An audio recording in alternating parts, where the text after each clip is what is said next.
Welcome to Success Factors. I'm your host, Brenda Siri, and we're here today with the amazing physicians from Texas Spine and Pain. We have Dr. Iqbal and Dr. Mirza. Welcome to you both. Thank you. Thanks for having me. I find your practice really interesting in that, Dr. Iqbal, you specialize in interventional pain management, and Dr. Mirza, you're a spine surgeon. So I'd like to talk about how your specialties complement each other, and we're going to start with you, Dr. Iqbal. Welcome. Thank you. You are a board-certified anesthesiologist and interventional spine and pain management specialist. Welcome, doctor. Thank you for having us. Can you tell our audience what interventional pain management is?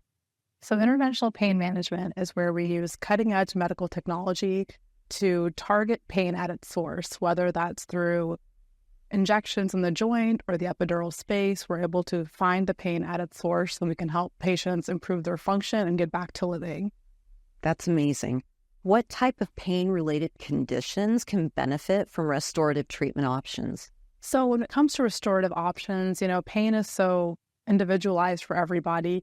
And so anyone that has any kind of pain, whether it's joint pain from arthritis in their shoulders or their knees, or whether they have a slip disc or even sciatica, we're able to help them get back to functioning and going back to the things that they love. I actually saw on your website something about even cancer patients can get this type of treatment to help them. Can you tell me more about that? Yes. So cancer pain, for patients at end of life or even early in their diagnosis, it can be very difficult to control. And sometimes these patients can't handle side effects when it comes to medications. So when we do a targeted injection, whether it's, to just help them be able to even eat or even walk, it's very impactful. And so, yes, they definitely benefit from these approaches as well. That's fascinating. What do those treatment options actually look like? If I came to you and said I've been suffering from migraines or neck pain or sciatica, what do those treatment options look like? Of course.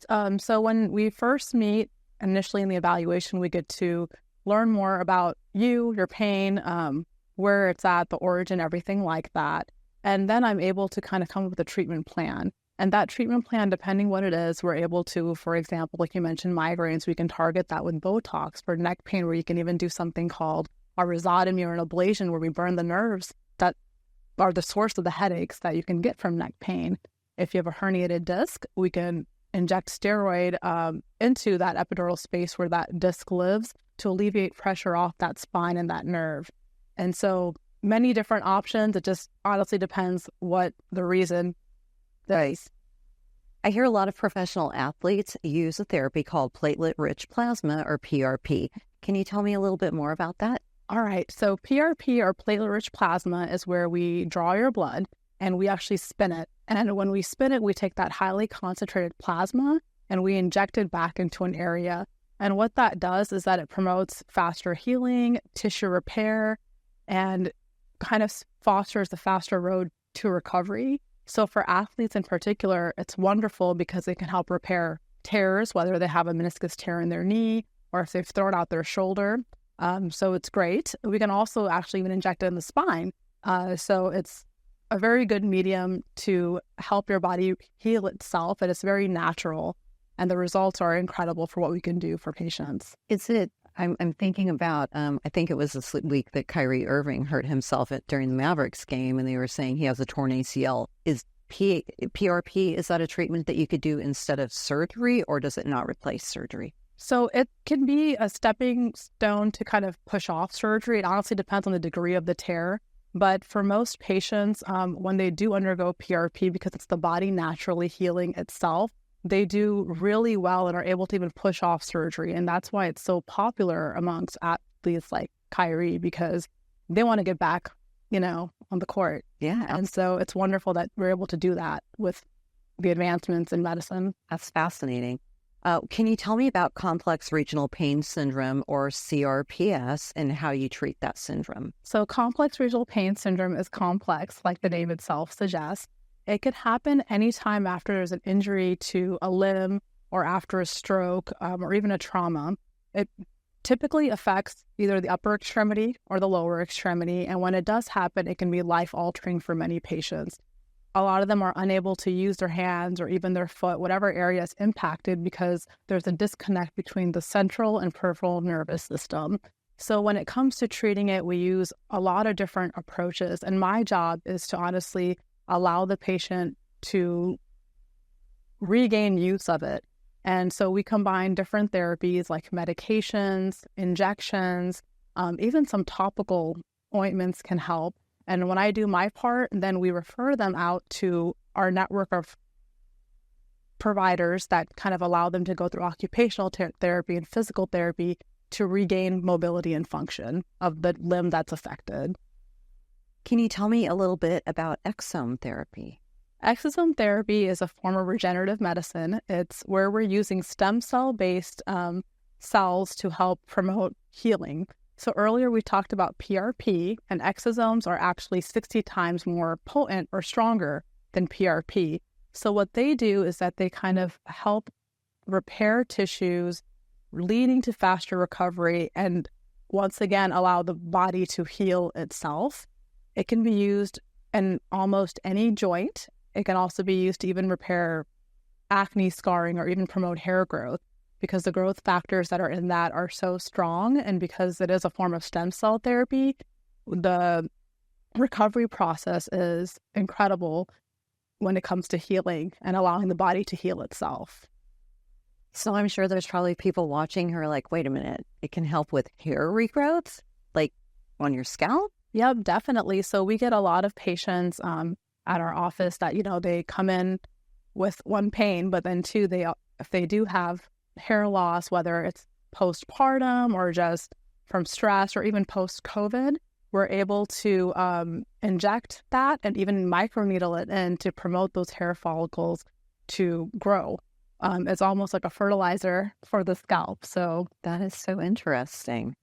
So why is it important to not just treat the symptoms? So, when it comes to chronic pain, this is something that patients have dealt with for a very long time. Sometimes when they come to see us, we're usually sometimes the last person they've seen after they've seen a string of people. And when we only treat symptoms, we're missing the diagnosis. And without a proper diagnosis, we don't know what we're treating. So what I like to do is get to that source of that pain and therefore make that patient recover. Mm-hmm. And last question for this segment, and that is, why is compassionate care so important to you? To me, compassionate care is quality of care. I believe that, every patient is an individual. When they're dealing with pain, it impacts every aspect of what they're doing. And so to me, when we are dealing with somebody, no two people are the same. And the only way that I can tailor my treatment plan to them is getting to know them, getting to know how their pain impacts their life. And that is compassion.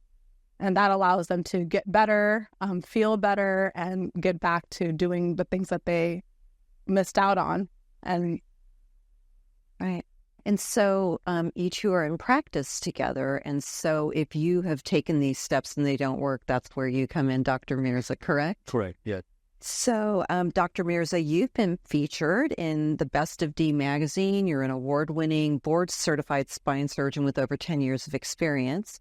I know you do some very cutting-edge procedures that we're going to be talking about today, and I'm really excited for you to share with us your expertise in minimally invasive and complex spine surgery. So welcome, Dr. Mirza. Thank you. Thanks for having me. You bet. So as a spine surgeon, I'm sure you have people who come in to see you, and they know they're going to have to face having some type of spinal surgery, and they're afraid of the idea of it, right? So what's different about your approach to surgery? So my overall approach to spine surgery is, as much as I like to operate, I defer most of the care for those patients towards non-operative care. And that has shown to yield better results than operating on everyone that comes through the door. And when I do operate, what I subspecialize in is minimally invasive spine surgery. And what that means for the patient is, instead of getting bigger incisions, bigger surgery, more blood loss during the operative time, they have now much smaller incisions, They go home the next day. Their recovery is a lot faster. Infection rates and complication rates are a lot less compared to more traditional open approaches versus the minimally invasive approaches that I specialize in.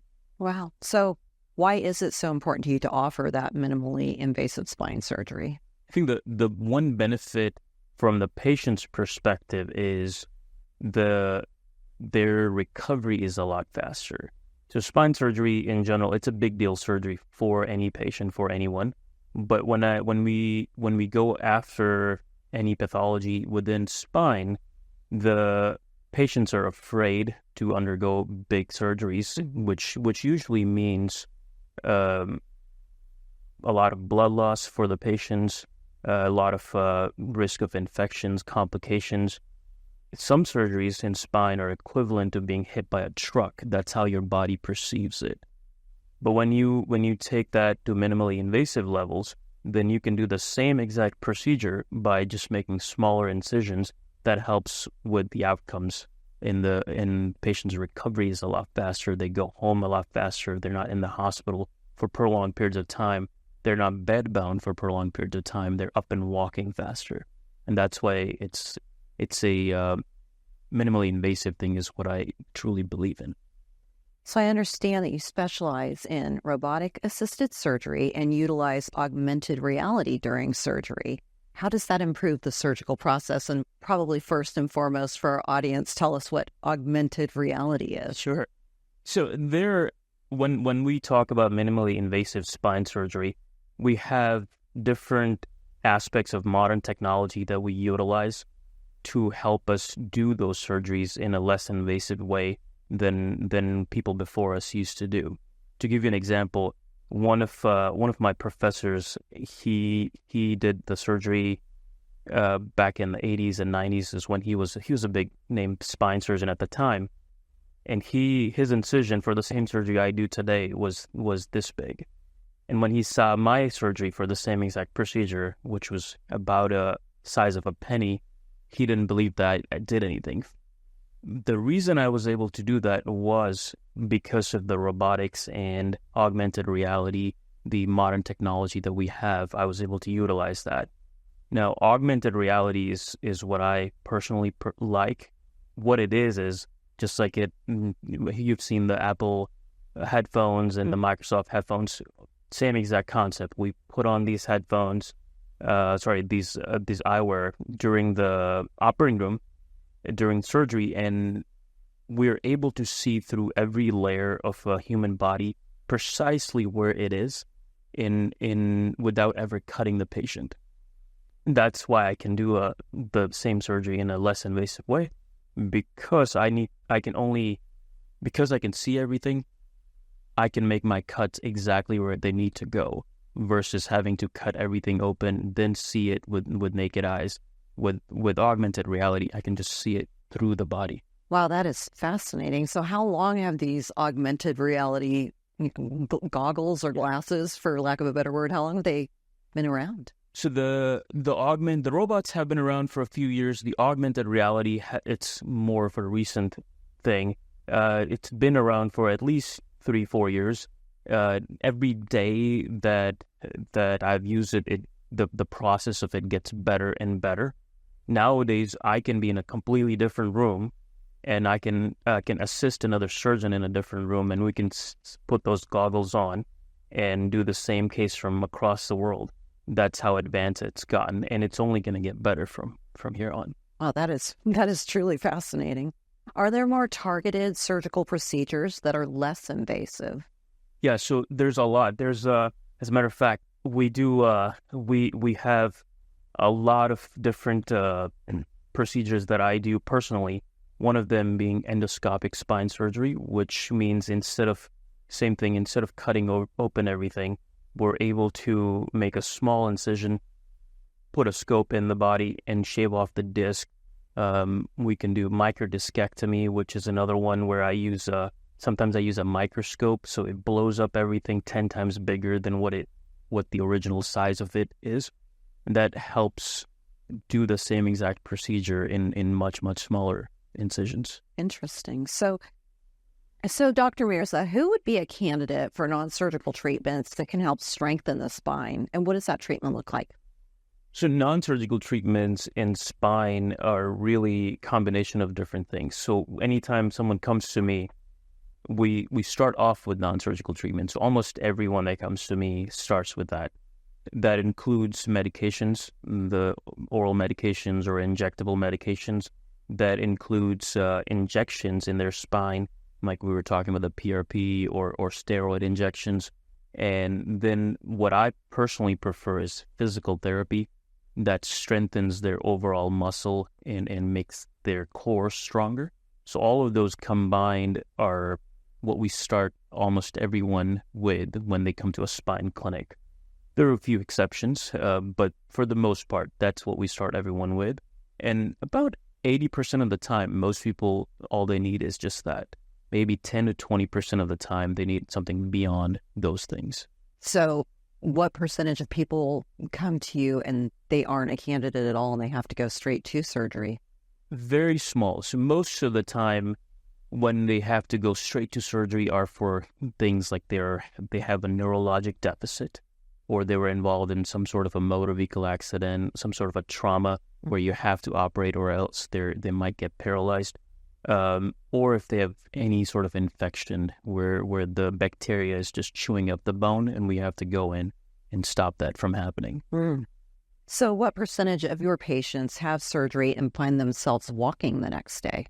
That's one of the goals of the surgery. So I would say at least 99 to 100%. Wow.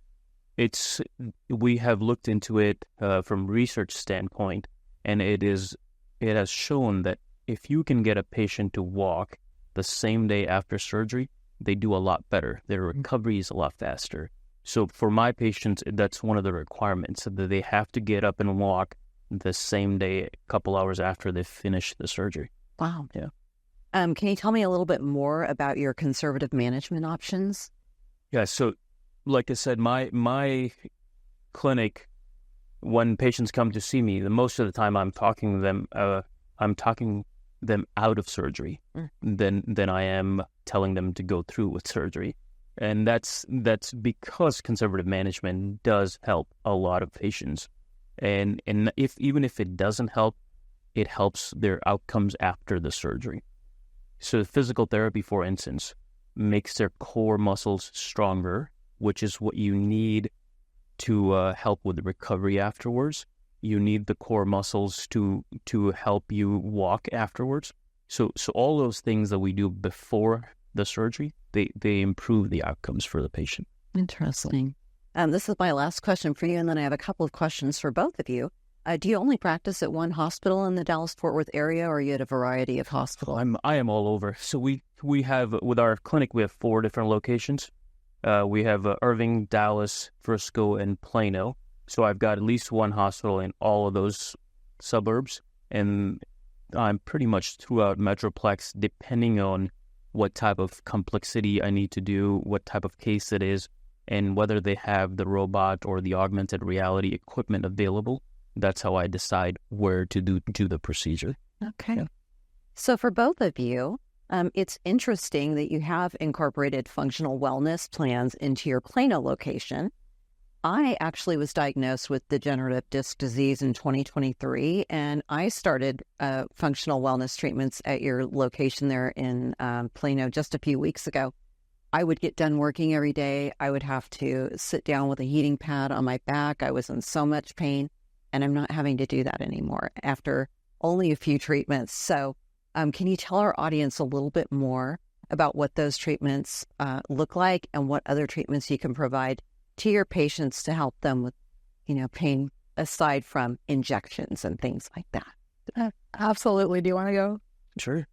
So at Texas Spine and Pain, one of the goals that we have is to take care of the patient as a whole. So it's not just they come to me and I only do surgery, or they come to her and we only do injections. It's to treat the whole patient. So that's why we have the wellness center. The idea being when they come to the office, we can start the treatment, do the prehab, and with some of the equipment that we have that helps them get their core stronger, without having to go through the 6 to 8 weeks course of physical therapy.